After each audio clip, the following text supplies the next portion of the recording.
নমস্কার, নতুন একটি ভিডিওতে আপনাদের সবাইকে স্বাগত। আজ আমি তৈরি করব ফেলে দেয়া সুতোর রিল দিয়ে পেন্সিল চোকার। তার জন্য ছবিতে দেওয়া জিনিসগুলো লাগবে। প্রথমে যে ছিটে করব সেই ছিটটাকে সমান করে কেটে নিতে হবে। একইভাবে কানের জন্য একটি রিলকে অর্ধেক করে নিয়ে দুটো সমান টুকরো করে নিয়েছি। এরপর রিলের গায়ে আঠা দিয়ে কাপড়টাকে ভালোভাবে আটকে দিতে হবে। দুপাশে কাঁচি দিয়ে কেটে তাতে আঠা লাগিয়ে নিচ্ছি এবং একটি পেনের সাহায্যে টুকরো কাপড়টাকে ভিতরে ভালোভাবে ঢুকিয়ে দিচ্ছি।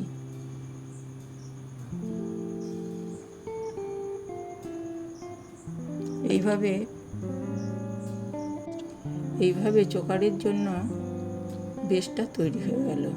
তারপর সুতোর সাহায্যে লকেটের জন্য কড়িগুলোকে একসঙ্গে করে নিলাম এবং ফোঁড়ের সাহায্যে ওই লকেটের বেসটাকে ফুটো করে নিলাম এবং কড়িগুলোকে ওই ফুটোর সাহায্যে আটকে নিলাম। কানের এবং লকেট দুটোরই একইভাবে করে নিতে হবে। এরপর আংটাগুলোকে কানের সাথে জুড়ে দিয়ে কানেরগুলোকে কমপ্লিট করলাম। এরপর একটি সুতো নিয়ে পেন্সিল চোকারের মধ্যে দিয়ে গলিয়ে দুপাশে দুটো করে কটন বল লাগিয়ে দিলাম। আংটি তৈরির জন্য একটি শক্ত কাঠমোলাটকে কেটে গোল শেপ দিয়ে নিলাম এবং একটু বড় সাইজের কাপড়ের টুকরো দিয়ে শেপটাকে ভালো করে কভার করে নিলাম।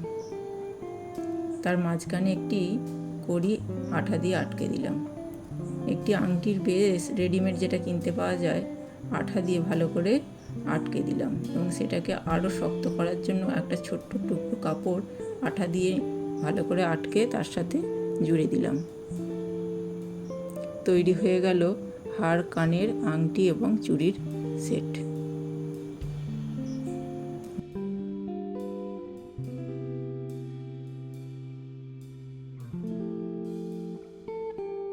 ধন্যবাদ।